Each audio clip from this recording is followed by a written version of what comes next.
ये बात है राजस्थान के बाड़मेर जिले की। एक बेहद ही खूबसूरत लड़की अपने घर से बाहर निकलती है। उसका एक पड़ोसी उसे निकलते हुए देख लेता है। लड़की इतनी खूबसूरत थी कि उसका वो पड़ोसी उसे देखता ही रह जाता है। मानो कि पहली नज़र में ही उसे उससे प्यार हो जाता है। और वो पड़ोसी कोई और नहीं बल्कि सरकारी स्कूल का एक शिक्षक होता है। वहीं पर वो शिक्षक सोच लेता है कि अब किसी भी कीमत पर इस लड़की को पटाना है, इसके साथ सब कुछ करना है। और उसी दिन से वो उस लड़की का पीछा करना शुरू कर देता है। बीते 2 महीने पहले की बात है जब वो शिक्षक उस लड़की के साथ जबरदस्ती शारीरिक संबंध बनाता है। लड़की का 1 अक्टूबर को पेट में तेज दर्द शुरू हो जाता है। लड़की अपने माँ से कहती है, माँ मेरे पेट में दर्द हो रहा है। माताजी उसे अस्पताल लेकर जाती है। लड़की का मेडिकल टेस्ट होता है। जब रिपोर्ट निकलकर सामने आता है, रिपोर्ट की सच्चाई जानकर उसके माता पिता का दिमाग हिल जाता है। उसकी पैरों तले जमीन खिसक जाता है। आज की जो ये सच्ची घटना मैं आपको सुनाने जा रहा हूं दोस्तों, इस सच्ची घटना को सुनने के बाद आपको लगेगा कि सचमुच इस घटना ने इंसानियत को शर्मसार करने का काम करा है। ये सच्ची घटना है राजस्थान के बाड़मेर जिले के धनाऊ थाना क्षेत्र का। बताया जाता है एक लड़की जिसका नाम है मीनाक्षी। मीनाक्षी का उम्र महज 16 साल ही है, जो कि 12वीं कक्षा की एक छात्रा है। और एक आदमी उसका पड़ोसी है जिसका नाम है बालाराम, जिसका उम्र महज 31 साल है, जो कि पेशे से एक शिक्षक है। बताया जाता है इस कहानी की शुरुआत होती है जनवरी 2023 से। जनवरी 2023 की बात है जब पहली बार वो लड़की अपने घर से बाहर निकलती है। और घर से बाहर निकलते ही उसके बगल का एक पड़ोसी होता है बालाराम, जो कि उसे देख लेता है। देखते ही मानो कि बालाराम उसे दिल दे बैठता है। बालाराम यही सोचता है कि अब किसी भी तरह से इस लड़की को पटाना है, इससे प्यार करना है, इसके साथ सब कुछ करना है। लेकिन लड़की को इन सब बातों की भनक नहीं थी। लड़की जानती भी नहीं थी कि कोई आदमी अब उसे प्यार करने लग गया है, अब उसका पीछा तक करने को वो तैयार है। दोस्तों, बालाराम प्रतिदिन उस लड़की का पीछा करता। जब भी लड़की अपने घर से बाहर निकलती तो बालाराम देखता कि ये कहाँ जा रही है। और इस तरह से बालाराम दिन प्रतिदिन उसका पीछा करना शुरू कर दिया। लड़की को फिर भी पता नहीं चली। ये बात है जुलाई 2023 की। जनवरी से जुलाई बीत जाती है। जुलाई 2023 की बात है जब लड़की अचानक एक दिन किसी काम से प्राइमरी स्कूल से होकर गुजर रही थी। संजोग से वो जो शिक्षक था बालाराम, उसका भी ड्यूटी उसी प्राइमरी स्कूल में था। तो वो जैसे ही मीनाक्षी को देखता है, मीनाक्षी से कहता है, इधर सुनना, मुझे तुमसे कुछ काम था। तो मीनाक्षी भी कभी उसे देखी थी क्योंकि वो तो पड़ोस में ही रहता था। मीनाक्षी कहती है, क्या बात है सर, क्या बोल रहे हो आप? तो वो बालाराम कहता है कि जरा इधर सुनना, मुझे तुमसे कुछ काम था। तो लड़की कहती है, नहीं सर, अभी मैं नहीं आ सकती हूँ, अभी मैं थोड़ा जल्दी में हूँ, कभी मैं आती हूँ आपसे मिलूंगी। लेकिन बालाराम फिर भी कहता है, अरे मीनाक्षी इधर सुनो तो सही, मुझे तुमसे कुछ काम है। तो मीनाक्षी उसके कहे अनुसार स्कूल के अंदर प्रवेश करती है। फिर वो उस लड़की को पुस्तकालय में ले जाता है। पुस्तकालय में ले जाने के बाद जबरदस्ती उस लड़की के साथ शारीरिक संबंध बनाता है।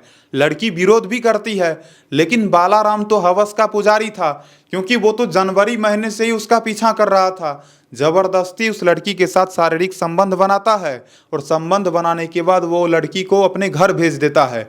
लड़की जब घर जाती है तो उस दिन चुपके चुपके रहती है। ना तो अपने घर परिवार में किसी से बात करती है, ना तो माताजी से बात करती है, ना तो अपने पिताजी से, ना तो भाई से, ना तो बहन से। अब परिवार वाले उतना नहीं सोचते हैं। परिवार वालों को लगता है हो सकता है कि कुछ हुआ होगा, तो बस ऐसे ही ये चुपचाप है अपने घर में। तो दोस्तों, आपको बता दूं, इस तरह से वो शिक्षक फिर बार बार उस लड़की के साथ जबरदस्ती करना शुरू कर देता है।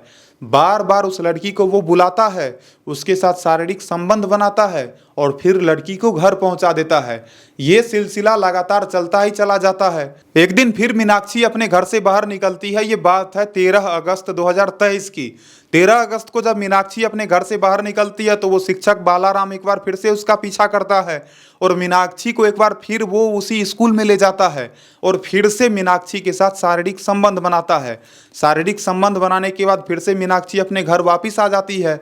और इस तरह से दोस्तों, जब अगस्त महीने में उस लड़की के साथ शारीरिक संबंध बनाया जाता है तो आखिरकार 1 महीने बाद वो लड़की प्रेग्नेंट हो जाती है। ये बात है दोस्तों 27 सितंबर 2023 की, जब उस लड़की को ये लगता है कि उसके साथ कुछ ना कुछ तो गलत हुआ है। वो फिर से उस बालाराम नाम के उस शिक्षक के पास जाती है और कहती है कि देखिए सर, ऐसा लग रहा है कि मेरे साथ कुछ ना कुछ अनहोनी हुआ है। अब वो शिक्षक भी समझ जाता है कि लगता है कि हमारे कारनामों के कारण ही कुछ हुआ होगा। वो शिक्षक उस लड़की को प्रेगा न्यूज़ ला कर देता है। लड़की जब टेस्ट करती है तो लड़की देखती है कि वो प्रेग्नेंट है। तो बालाराम कहता है ठीक है तुम ज़्यादा टेंशन मत लो, हम है ना, हम कुछ भी नहीं होने देंगे। लेकिन आप सोचो दोस्तों, जब 16 साल की उस लड़की को पता चला होगा कि वो प्रेग्नेंट हो चुकी है, वो भी मात्र 16 साल की एज में, तो उस लड़की पर क्या बीत रही होगी। लड़की बहुत ज़्यादा परेशान हो जाती है। बालाराम कहता है कि कल आना, कल हमसे एक बार पुनः मिल लेना। 28 सितंबर 2023 को पुनः वो लड़की बालाराम नाम के उस शिक्षक के पास जाती है। वो शिक्षक इस बार एबॉर्शन का एक टेबलेट ला कर देता है और मीनाक्षी से कहता है कि आज जाओ, रात में भोजन करने के बाद ये टेबलेट तुम खा लेना। दोस्तों, मीनाक्षी जब अपने घर आती है तो घर आने के बाद वो टेबलेट खाती नहीं है, बल्कि वो टेंशन से ना तो किसी से बात करती है, ना तो रात रात भर सो पाती है। अगले दिन होता यह है कि मीनाक्षी बीमार हो जाती है, लेकिन दोस्तों उस दिन वो अपने परिवार वालों से कुछ भी नहीं बताती है। ये बात है 1 अक्टूबर 2023 की, जब मीनाक्षी के पेट में तेज दर्द होती है। तेज दर्द होने के बाद मीनाक्षी अपने माताजी से कहती है, माँ मेरे पेट में बहुत जोर से दर्द हो रही है। माताजी भी सोचने लग जाती है कि आखिरकार बात क्या है कि दर्द शुरू हो गई है। मीनाक्षी कहती है कि माँ मुझे अस्पताल ले चलो, मेरा जान एकदम मानो कि पूरी तरह से बेघर है, मुझसे नहीं सहा जा रहा। अब उसकी माताजी जब उसे अस्पताल लेकर जाती है, प्राइवेट अस्पताल के डॉक्टर कहते हैं कि इसका सोनोग्राफी करवाइए, क्योंकि लड़की के पेट में बहुत ही तेज दर्द था। लड़की को फिर 2 अक्टूबर 2023 को सरकारी अस्पताल ले जाया जाता है, उसका सोनोग्राफी टेस्ट होता है और जैसे ही सोनोग्राफी टेस्ट का रिपोर्ट निकलकर सामने आता है, उनके माता पिता को जब ये कहा जाता है कि आपकी बेटी 1.5 महीने से प्रेग्नेंट है, माता पिता का मानो कि होश उड़ जाता है, पैरों तले जमीन खिसक जाता है और बाद में हॉस्पिटल मैनेजमेंट पुलिस वालों को सूचना भेजते हैं कि एक 16 साल की नाबालिग लड़की प्रेग्नेंट है। पुलिस वाले मौके वारदात पर पहुंचते हैं। लड़की से जब बयान मांगा जाता है तो लड़की वहां पर अपना मुंह ही नहीं खोल रही होती है। फिर लड़की को उसके घर ले जाया जाता है, वहां पर पुलिस वाले उनसे बयान लेते हैं तो लड़की बताती है कि पिछले 2 महीने से एक आदमी जो कि शिक्षक है उसके पड़ोस में ही रहता है, उसके साथ घिनौना काम करता था। और दोस्तों इस तरह से ये बात धीरे धीरे चारों तरफ पूरे परिवार में, पूरे समाज में फैल जाती है। उसके बाद दोस्तों उस आरोपी शिक्षक को भी पता लग जाता है कि अब तो पुलिस वाले मुझे छोड़ेंगे नहीं, क्योंकि ये बात धीरे धीरे पूरे सोसाइटी में फैल जाती है। और बताया जा रहा है दोस्तों कि इस खबर को जानने के बाद बालाराम नाम का वो शिक्षक अपना घर से भाग गया, फरार हो गया। फिलहाल बताया जा रहा है दोस्तों बाड़मेर पुलिस उसे तलाश कर रही है, लेकिन अभी भी वो आरोपी शिक्षक जो कि पुलिस के गिरफ्त से बाहर है। फिलहाल बताया जा रहा है दोस्तों लड़की के बयान के आधार पर उस आरोपी शिक्षक के खिलाफ रेप समेत SC/ST धाराओं के तहत मामला दर्ज करा गया है और पुलिस वालों का भी कहना है कि इस दुष्ट को छोड़ा नहीं जाएगा। बाकी दोस्तों आप बताना, जिस तरह से इस घटना को आपने सुना, इस कहानी को सुनने के बाद आप क्या कहना चाहोगे? यहाँ पर गलती उस लड़की का है या फिर शिक्षक का है? लेकिन मैं यहाँ पर यह कहना चाहूँगा कि गलती तो उस शिक्षक का है, लेकिन उस लड़की को कहीं न कहीं अपने परिवार वालों से ये बात बतानी चाहिए थी। जब पहली बार उस शिक्षक ने उसके साथ गलत काम करा, उसी वक्त अगर वो अपने परिवार वालों को ये सूचना दे देती तो शायद मुझे नहीं लगता है कि उस लड़की के साथ फिर से वो कभी वैसा कर पाता, क्योंकि अगर वो पहले ही सूचना दे देती तो पुलिस वाले पहले ही उस आरोपी को गिरफ्तार कर लेते।